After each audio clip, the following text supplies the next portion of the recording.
Welcome to the Community Hotline, for the community, by the community, presented by me, Mr. Bob Fang. And today we have Mr. Tony D. Tony D, why don't you introduce yourself, good sir? Hey, thanks very much. Thanks so much for having me. How's everybody doing? I'm Tony D. Bob asked me to come down here and talk about three subjects which are so key and core to how we live, who we are, and what we want to be. So I'm so glad you had me come on down here. And, I do a lot of stuff on podcasting. I've got my own business. I come from the School of Hard Knocks. I grew up on the East Coast, and I moved down here to Los Angeles from Philadelphia for a little bit of a record deal that I had. And I came out and I just jumped into the whole Hollywood thing out here for a while and got started. And, here I am.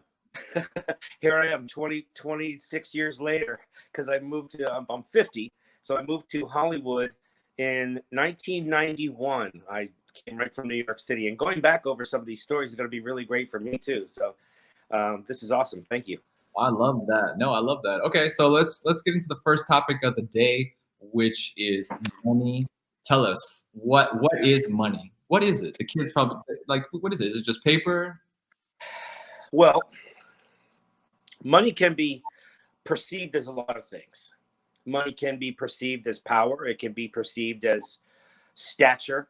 One can look like a boss with money. One can have all the cars and all the material things that one could want. But what you're going to find about money is that in your futures, if you have the ability to recognize that money not only money doesn't make you better. That's one thing. And whatever you are and whoever you are, when you make money, it's going to multiply that. So let's say you're a very generous, caring person, that cares about people and loves people. You're going to take your money, you're going to do good things with it. Mm-hmm. But there are also people in the world who are going to take their money. They're not going to help others. They're just going to care about themselves. So you just have to decide which side of the coin you're going to fall on. The coin. Which side of the coin you're going to fall on, right? Are you going to be someone who takes your money and to make the world a better place for everyone, including yourself? There's nothing wrong with, having nice things and enjoying life and earning a nice living. But the key word is earning. Yes. The key word is earning, because nobody's ever going to give you anything unless you're blessed enough to be from a very wealthy family. And a lot of the people who are in wealthy families that I know, their families don't give them anything. So good luck with that. But money does not make a good person. Because I have seen people make money who were kind of like buttheads, and it just multiplied that part of their personality. So you've got to be very careful in life when you're making money, how you're making money. One, because there are different kinds of money. There's good money and there's bad money, right? And in the overall picture of the world, understanding the difference. Doing something honest, nothing that hurts other people.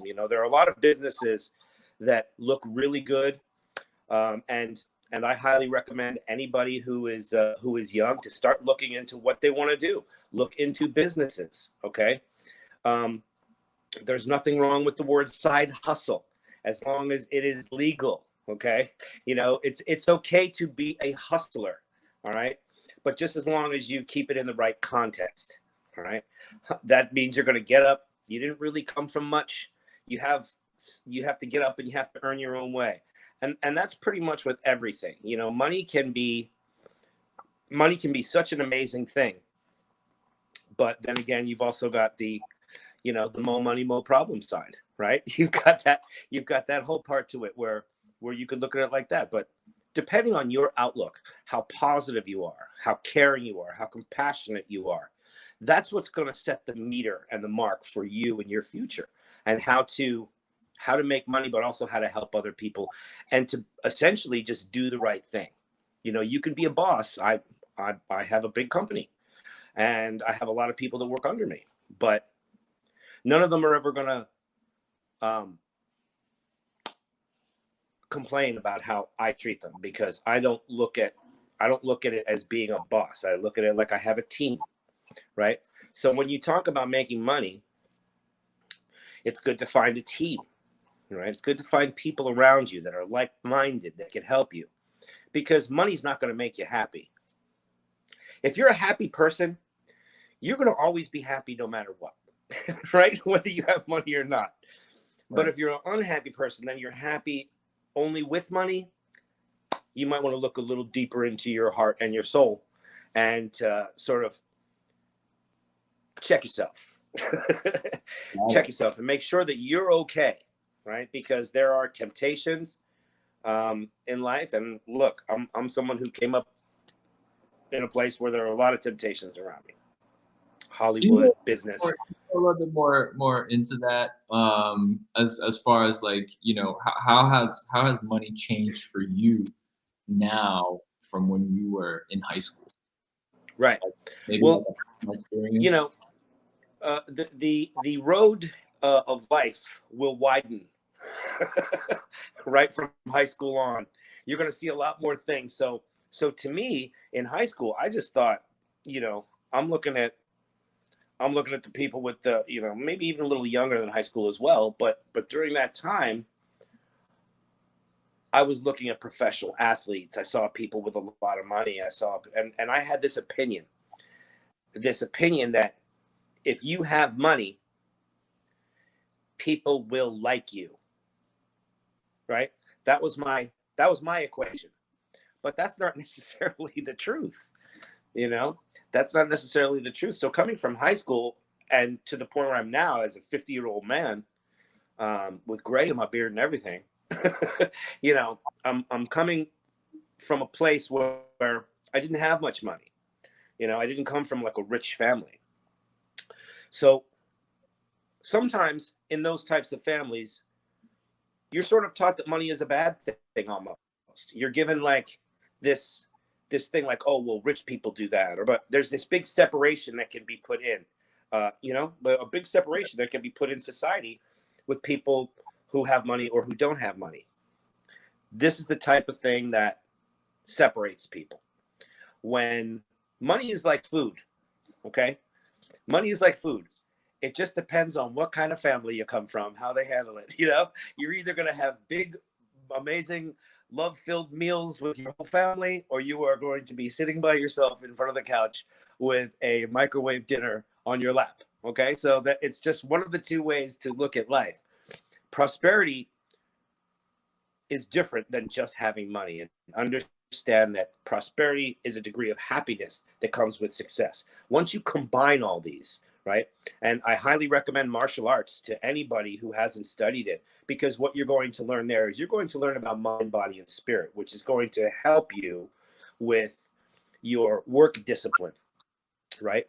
So your work disciplines and everything are going to make a big difference in how not only you perceive the world and money and fortune and success, but how the world perceives you. I love that. What wise words right there. Wise words. I'm gonna play a Where do chord those for you. come from? From the wisdom, from the gray and the beard. That's right. It just Let's move comes on. out. You just never know.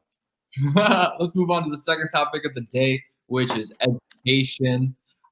Speaking on education, tell us, what do you think about the school system, having gone through it? You know, back in Well, back in the day of dinosaurs, when when did you go books to had leather pages and we wrote with quills. What's that? what year did you graduate high school? High school, I think, yeah, it was like 1988, something like that. I was like in the class of 88. Paint the picture. Paint the picture. What was the world like back then, and for students and everything? Well, let me tell you something. You know, 1988 was a strange year, because coming out of the 80s, I mean, just starting with the haircuts alone in the 80s, it was kind of a strange time. But with that, you know, I survived through the advent of like hip hop and music and so much development. And, you know, it was really crazy. That was a time when you could turn on the radio, right? An actual radio, and you would hear Michael Jackson, but then you would hear Def Leppard or some like crazy rock band right after it. They played, it was all just top 40 hits were all played on one station, basically. And whoever was in there, you know, that was it. Now everything's so separated as far as music goes. But looking at artists and seeing, you know, a lot of artists come up, that was when, you know, if we're talking about education, that was like there was a big media push back in the 80s. You know, it was the just say no, and then it was the you know, you gotta educate yourself, you know, you gotta go to school. So these were big society programs that people were sort of putting you into. So as far as education goes back then, and seeing how, because now you'll see Hollywood, you'll see a lot of people that maybe didn't go to school, that maybe did, you know, you'll see a lot of people that are successful now that didn't exactly have to graduate from college with 20 different degrees and everything like that. I'm more of a believer in, I'm the type of person that I am going to jump off the cliff and I'm going to build my parachute on the way down. Okay. That's the kind of guy I am. As far as education goes, I will learn what I need to learn. I've learned a lot of, look, there's a lot of useless stuff, seemingly useless stuff in school, but I promise you later on in life, you'll be able to use it in trivia games and look really cool. Right. So some of that stuff you remember, it's going to be great. Now, practically speaking, other than the people that I know that are neurosurgeons, most of the people in the engineering or computer field that I've ever met all had a gift for it already. It's almost like they knew everything by the time they got to school. You know, some people just know everything. Now, look, I'm not one of those people. I'm not one of those people. So as far as my education went, I made sure that even though I tried to do my best to get the grades and you know, look, ingratiate your teachers, working very hard to try and do their best to help you. Work with them.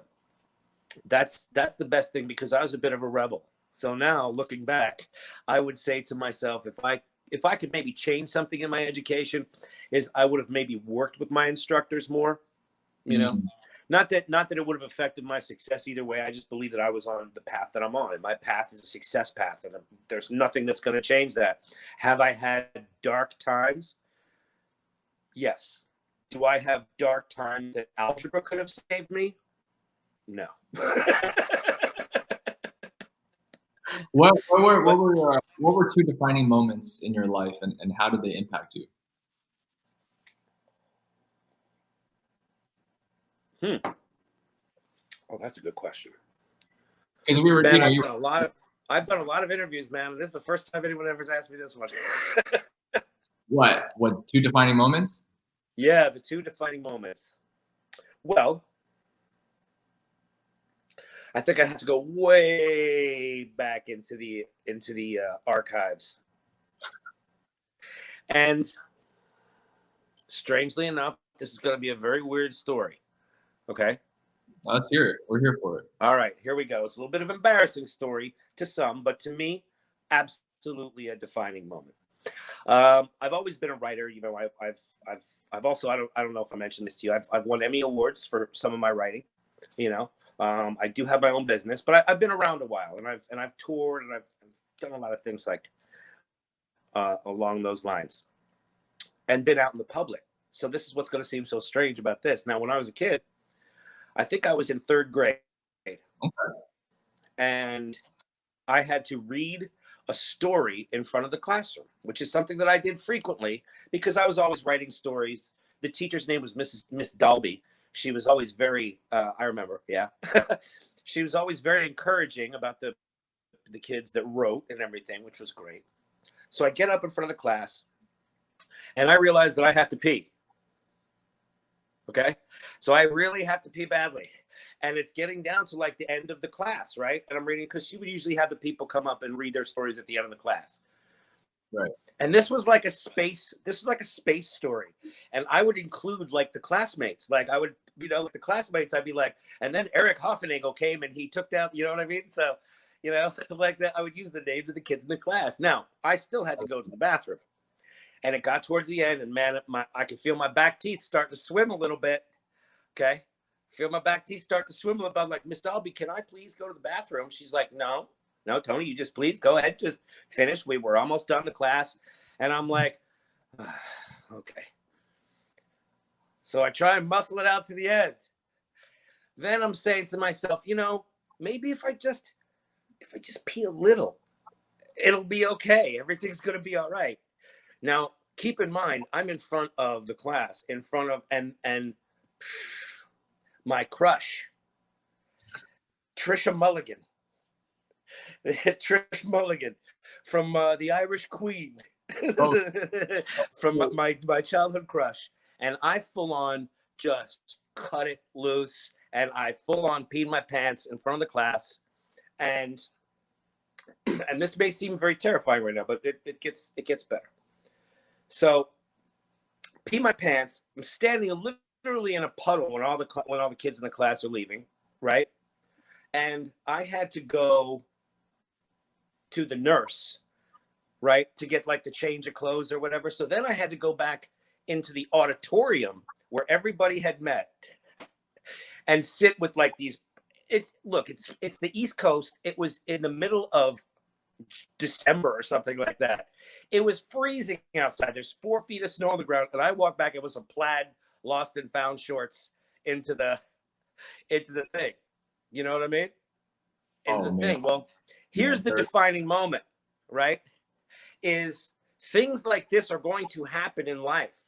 How do you handle it, right? Well, how I handled it was I started going to the school plays and started to, I didn't stop doing my story. I didn't let just an embarrassing moment. And I'm not talking about a moment that is like, oh, someone spills a drink on you. We're talking losing control of yourself in front of your classmates can be very traumatizing. Yes. What did I end up doing with my life? I went on tour. I've worked in films. I've performed in front of tens of thousands of people at one time. So the point of the story is that this could have been a defining moment either way for me. I could have run and hid and been embarrassed, right? Right. Which I did for a minute. And the nurse, it was like a big hassle in the nurse's office because she's like, oh, well, what happened? I'm like, well, I fell in the creek. And she's like, well, okay, well, the creek is frozen. The creek is frozen, but it's the middle of winter. The creek was frozen. If I fell into the creek, I probably would have died. But that's not the point. It's taking these moments, right? These are moments in your life that you can decide what to do with them, right? I could have just, I could have hid for the rest of my life, right? But I didn't. Right. But I didn't. So that was definitely that all in that day. That was a couple of defining moments in there for me. I love it. I love that story. Yeah. That's the courage. That's the courage of Tony right here. Are you a fire sign by any chance? I am a water sign. I'm a Cancer. Okay. So July, right? June, late June. Late June. Okay. What was the other defining moment? So we have your third grade. Well, I mean, I think to me like there were really two in that day. I had the choice. I could have gone home, right? So there was the embarrassment that happened in the actual classroom. But then when I went to the nurse's office, I could have gone home that day. I could have gone home. I could have thrown in the towel. I could have gone home and cried in my mom's lap, and fucking just wanted. I got a strike. I am so sorry. Okay. No worries. I told you that would be hard. But it's only when I get going on stories like that. I could have given up. But the thing is that I didn't. And, look, I've had some other moments in life where you are faced with, um, where you're faced with, who are you going to be? Mm. What are you going to be? And how are you going to be? So you have situations where, you know, I mean, being on a sailboat, you know, for the first time when I was a kid, I got to go on a sailboat quite a bit. And when you first learn how to tie a knot or learning something new, you know, to me, those are always life-changing moments when I have any, and I still have it today. It's not like the discovery doesn't go away, you guys. You don't get old and like everything is like done. Look at me. You know what I mean? I'm 50 years old. You guys probably think I'm like 100, but I'm pretty cool, you know? And You see, you know, you see the finger tap. yeah, you know, I may be the old guy in the room, but I'll tell you something. When you go through something, that's what makes you a better person. That's what makes you better. That's what makes you stronger. You have to have a relationship with yourself. Mm. And that's how you build it. You have to trust yourself. Wise And words. you have to love yourself. Oh, speaking of love, then let's move on to the third topic. I was looking at the clock. I was like, segue. For love, then I guess. Do you have siblings? Like, tell me a little bit more about your family. Well, I come from a very traditional Italian family background. My mother came here on a boat from Italy. Basically, my entire family came over here on a boat. So, you know, I think it just depends on right now. When you hear the word love, what's the first thing that pops in your mind? Is it family? Is it an animal? Is it a relationship that you have with another person? Right? That's an intimate relationship. And, you know, as far as love goes, in high school, love your mom. Okay? Love your dog. Right? Try to avoid extreme emotions of love in high school or getting into any relationships other than with yourself. Have fun. You know what I mean? Have fun. But Did you follow that don't advice? Did you follow that? Was that don't try to lock yourself. I did a little bit, but then, you know, I did get in a relationship with a high school girlfriend that was like in the senior year, you know. So then we sort of were out of high school, and then, you know, we lived in New York together for a little while. We moved to Manhattan from Philly right out of high okay? school. Um, Oh, wow. but I don't recommend that. I don't recommend that. What I recommend is, you know what I recommend? I recommend making your roots stronger. Wherever you are in your future, when you go on into the world, as far as love goes, you are going to need your roots. And without Mm. your roots, you're going to be lost. And if you're lost, it's hard to find your way back. So, What? so keep your What? roots. Keep focused on the roots of family, friends, pets. All right, you know, anything along these lines that bring you feelings of love. Focus on those. Focus on the real stuff, because you have plenty of time in life. You have time. And here's the problem: you have a lot of time, but then again, you have no time at all. because you're going to snap your finger and you're going to be 50. And I know people say, like, oh, wow, that's such BS, or, you know, that's not a curse. That's such that's such, you know, that's such junk. You know, nobody can blah, blah, that's old people talk. No, time goes quickly. Time goes quickly, and you need to utilize it. And one of the few things in these are the three most valuable things in your life. Okay, you have love, you have time, and you have your family. Mm-hmm. And I think those are the most precious things that we have in life. And you could spend all the money in the world, but there are no refunds on time. So use it wisely.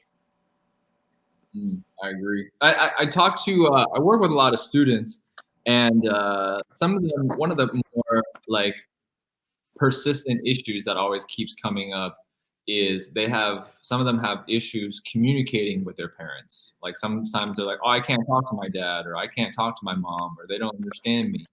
Did you ever go through that? And what's some feedback or your thoughts on that? You know, I come from what is called a dysfunctional household.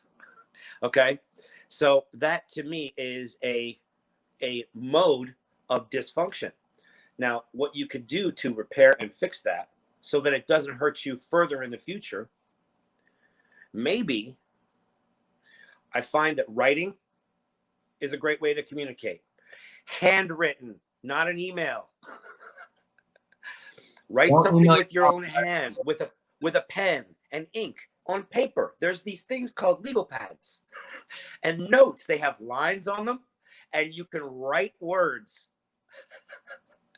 So my best thing is like maybe write a letter or say, hey, can we find a little time to sit down and talk? I want to run something by you.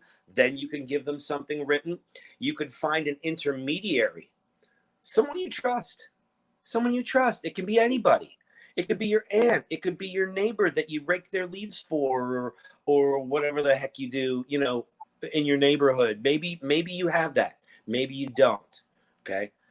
But those would be some suggestions that I would make to try and communicate with your parents and let them know that you are their offspring and you're not going anywhere. So you're going to have more questions. So they may as well get used to it. But I find handwritten or finding somebody who's an intermediary. And sometimes, there are therapists and professionals available who can help you with this type of communication. And maybe you could reach out in your school to find maybe some kind of counselor that will help. You have to find the resources. No one's going to do it for you. I love that. School of Hard Knocks.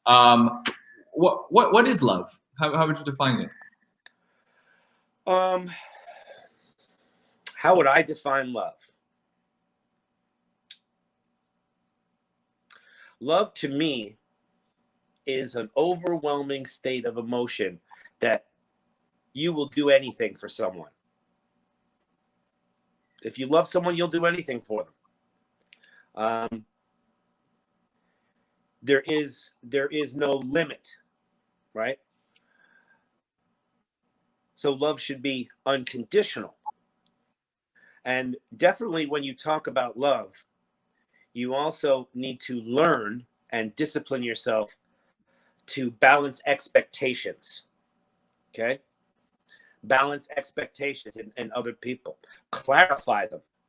When you get into a relationship that could be a love relationship, don't be scared to communicate. Let people know where you're coming from. Let people know what you want. Okay? Let them know what you want. And I'll tell you, writing, handwritten stuff is everything. And if you're dealing with, like in my situation, in my life, the best three words a man can tell a woman, you're absolutely right. That's what I find in my relationship with my mom or my aunts or anything like that. Look, debate and discussion is one thing, but if you want to keep the peace, those are three great words for anybody in any relationship. If you have to pull the ripcord and you don't want to fight, that's how you bail out. I think you mentioned earlier that you have a daughter, right? Yes, 11 years old. Black belt in Taekwondo. Nice. Imagine, 10 years from now, she's 21. What are three pieces of, life advice you would give to her?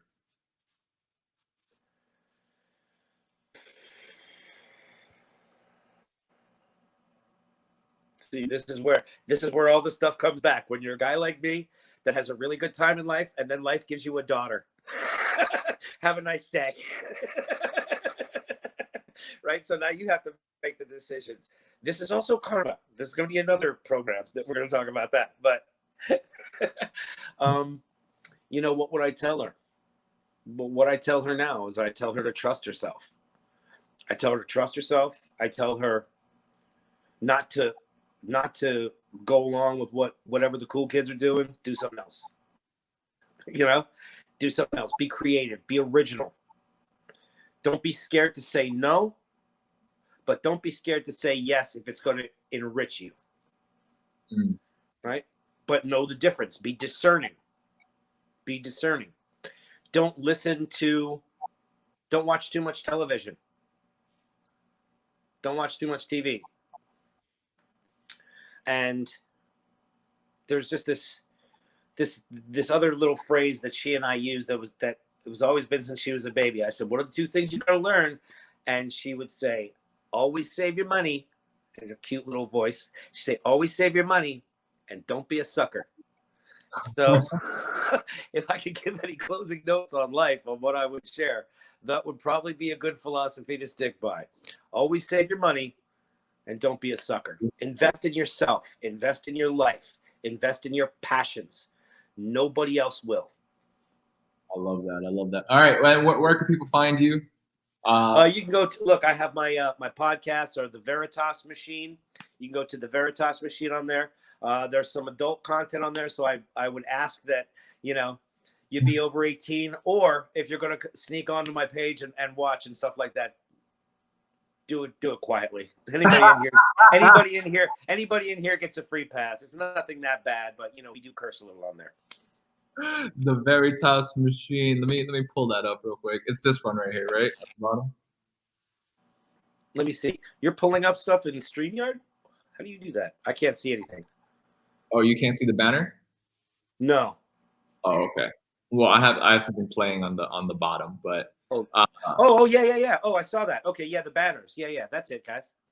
Yeah, and you can find me there, and you know, I do seminars on my Patreon and things like that. I do seminars of some stuff that, you know, there's a little bit alternative as far as, you know, different types of cultures and stuff like that. So I'm always here to teach. Cool. Thank you. Well, thanks for joining us today, guys. If you guys want to find him, hook him up. Appreciate all the wise wisdom and the words. Have a great day, and we'll see you next time, guys. Hey, thanks so much for having me. I appreciate it.